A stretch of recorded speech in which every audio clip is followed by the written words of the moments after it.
What if I told you that science has been weaponized to uphold systemic inequality?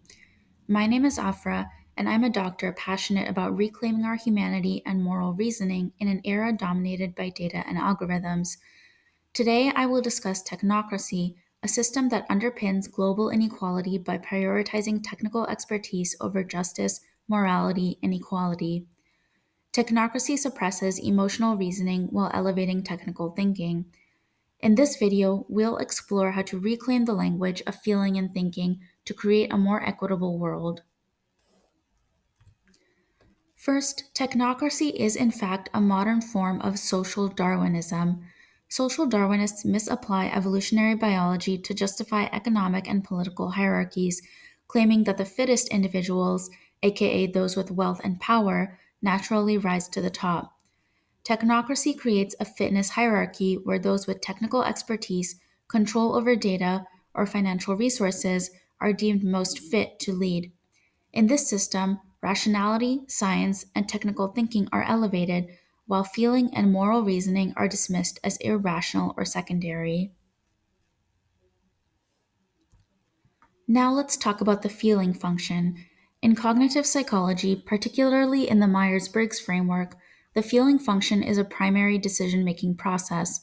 It evaluates emotional and relational dynamics and is divided into two types: introverted feeling, FI, which focuses on internal values and personal moral frameworks, and extroverted feeling, FE, which prioritizes harmony, group values, and social cohesion. These functions are grounded in neural pathways like the limbic system, amygdala, and ventromedial prefrontal cortex. The key takeaway is that the feeling function is an a priori cognitive process, not merely an emotional or intuitive impulse. Technocracy, however, reduces feeling to an evolutionary byproduct, a tool for survival rather than an independent cognitive faculty. Empathy or compassion are framed as hormonal phenomena mediated by oxytocin. In this reductionist view, feelings are useful heuristics for fostering cooperation, but prone to errors or misapplication. Empathy is celebrated when it aids survival, like in parental bonding, but dismissed as irrational when applied to policymaking or justice. A cultural mythos is the collection of stories and beliefs that define a society's worldview. The cultural mythos of technocracy is the story that humans evolved as rational animals, with emotions as a warm, fuzzy feeling that represents our fatal cognitive flaw or our Achilles heel. However, feeling is not merely a biological heuristic, it is a complete cognitive function with its own domain of validity. We must move beyond reductionist views of emotion. Just as logical thought is mapped to neural activity but not dismissed as just neurons firing, feeling cannot be reduced to hormonal release. Emotional truths and relational insights detected by feeling exist a priori, independent of their evolutionary utility. Semantic degradation, the weaponization of language. What was the consequence of elevating technical thinking and devaluing feeling? Words like science, reason, rationality, logic, evidence, data, and truth became inextricably associated with perspectives that uphold the status quo, while words like feelings, altruism, and emotions became linked to perspectives advocating for wealth equality. In turn, this led to the semantic degradation of these words, a process where words lose their meaning over time. For example, the word science originally meant a systematic process of inquiry and truth seeking. However, to sustain existing power structures, its meaning has expanded beyond its core essence, becoming a rhetorical tool to limit debate. It now appears in varied contexts such as political science, data science, and follow the science, diluting its significance. As a result, economic theories like trickle down economics are framed as scientific despite lacking true scientific rigor. Conversely, studies exposing wealth inequality's harms are dismissed as unscientific merely for challenging entrenched systems rather than being judged on their actual validity. In turn, wealth inequality perpetuates semantic degradation, creating a vicious cycle between the two. Concentrated wealth grants elites control over language and knowledge production. Billionaire owned media frame public discourse using degraded terms labeling tax cuts for the rich as rational policy. Wealthy interests shape research funding, defining evidence based solutions to exclude critiques of inequality. Billionaire backed think tanks construct narratives portraying redistribution as irrational. This cycle ensures that economic power reinforces linguistic control, maintaining the status quo. Empty signifiers, the co opting of language. Semantic degradation didn't stop there. Words like science have even absorbed contradictory definitions, including aspects that once belonged exclusively to the feeling function. They became empty signifiers, a term coined by political theorist Ernesto Laclau, referring to terms that lose fixed meaning, representing a range of ideas while maintaining ideological control. For example, historically, reason and rationality were tools for intellectual inquiry. The Enlightenment equated them with the scientific method and empiricism, but over time they encompass disciplines that aren't strictly empirical, such as the arts, deontology, and social bonding, while continuing to be mutually exclusive with social justice. Remember the cultural mythos. Feelings are warm, fuzzy sensations that cause cognitive errors. Arts, deontological morals, and social bonding fall neatly within this framing and therefore don't threaten the social order. Thus, they are permitted. But in technocracy, words like science and truth are not permissive of feelings when they are employed as a critical thinking function to point out the systemic inconsistencies underlying wealth inequality. For instance, take an interview of Nobel laureate Tom Sudhoff's wife. She states that her husband's discoveries are valuable because they represent the truth, not just because they contribute to medicine, which she describes in contrast as good. She then compares his discoveries to a piece of art. This framing juxtaposes truth against good, which could imply redistribution, while reinforcing truth and art as inherently compatible. The empathy industry. Related to empty signification, the elite have also co opted and commodified empathy, creating an empathy industry that maintains systemic inequality through corporate empathy. Companies advertise inclusion while underpaying workers, selective empathy. Media narratives encourage empathy for the wealthy while dismissing the suffering of marginalized groups. Empathy as distraction. Charity campaigns appeal to emotions while sidelining conversations about structural reform. Individualizing responsibility, shifting systemic issues onto individuals instead of addressing root causes, and monetizing empathy. Wealthy individuals buy empathy experiences like charity galas and workshops to feel good without challenging their privileges.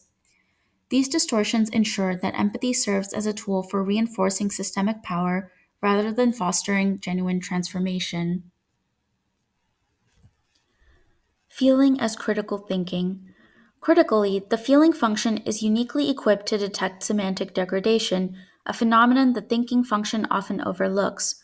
By identifying when words no longer align with their true meanings, feeling operates as a parallel cognitive process that is functionally equivalent to thinking.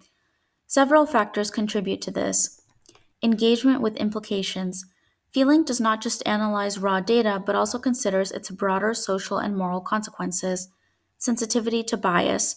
Recognizing when power structures manipulate language to serve specific interests. And recognition of power dynamics. It perceives how language and knowledge production are shaped by systemic forces. Another example of feeling acting as a critical thinking function is in challenging epistemological frameworks by asking why marginalized groups are held to higher standards of evidence in the first place. Rather than demanding that marginalized communities repeatedly prove their suffering, feelers argue that statistical tools should be used to reveal the bias in the burden of proof itself, demonstrating how certain groups are systematically required to provide more evidence to validate their experiences. The fall from linguistic clarity. Why did we allow semantic degradation to happen? Our brains are wired imperfectly. We no longer exist in a state of linguistic clarity, much like the fall from the Garden of Eden. In the Edenic allegory, Adam's act of naming things symbolized a perfect alignment between words and reality, where language was an unambiguous tool for truth. However, the fall introduced cognitive imperfections, including category errors, misclassifying concepts, and semantic degradation, gradual distortion of meaning in language. These distortions allowed words to drift from their original meanings, influenced by cognitive biases and political agendas. Once science clearly referred to the pursuit of truth, today it has been co opted to serve conflicting narratives. Language, once a vehicle for clarity in Eden, has become a tool for manipulation and control on earth. Overcoming learned helplessness. Another reason semantic degradation persists is learned helplessness, a psychological response to repeated failures in challenging systemic distortions. Technocracy privileges a narrow definition of rationality while dismissing emotional critiques as irrational, reinforcing feelings of futility. Resistance is actively suppressed, making change seem impossible. Overcoming this requires reaffirming the validity of emotional reasoning as a legitimate cognitive function, one that plays a crucial role in restoring truth to language and justice to society. Case example: the cafe discussion. Imagine a young woman and a man discussing politics at a cafe. She supports raising the minimum wage, calling it a moral imperative. It's the right thing to do for those struggling. He counters with a technocratic rebuttal. Raising wages will drive up prices. It's basic economics. Citing academic sources, he dismisses her argument as naive. Her perspective perceives systemic injustice, while his technical reasoning excludes moral dimensions. As a result of his ethical blind spot, he ignores a valid counterpoint. Executive wage cuts could also offset price increases. Sensing the imbalance, she reacts with distress, tightened chest, darting eyes, tears welling. Instead of engaging her reasoning, he sees her emotion as proof he's won. This exchange reveals a deeper issue. Feeling as a cognitive function is marginalized in technocratic discourse. What if her response isn't a failure of reasoning but an alarm signaling injustice, a biological sign that something significant or unjust has been spoken? Imagine her mind as a black box. The input is his argument, the processing is her recognition of its shortcoming, and the output is a visceral reaction. Her brain knows the counterargument, but it stays in the black box because her visceral reaction prevents its articulation. Reclaiming feeling in public discourse. Imagine a world where feeling and thinking are integrated, where emotional insights are validated rather than dismissed. This shift would create space for deeper, more equitable conversations addressing both data and the ethical realities of systemic injustice. Recognizing feeling as a legitimate epistemic and critical thinking function is key to dismantling technocracy and restoring balanced discourse. Conclusion: toward a more just society. Technocracy has monopolized truth by elevating technical expertise while dismissing feeling as irrational. But feeling is not a flaw, it is a cognitive function essential to justice, ethics, and human dignity. To dismantle technocracy, we must reclaim feeling as a critical thinking function and embrace the full spectrum of rationality, the key to building a more just society. In a time of growing concerns about AI, wealth inequality, and systemic injustice, this counter narrative is crucial. We need actionable steps to dismantle technocracy, prioritizing participatory governance, ethical deliberation, questioning semantic manipulation, and inclusive decision making. By embracing feeling as a legitimate way of knowing, we challenge technocracy's dominance and move toward a world where knowledge serves humanity, not just power.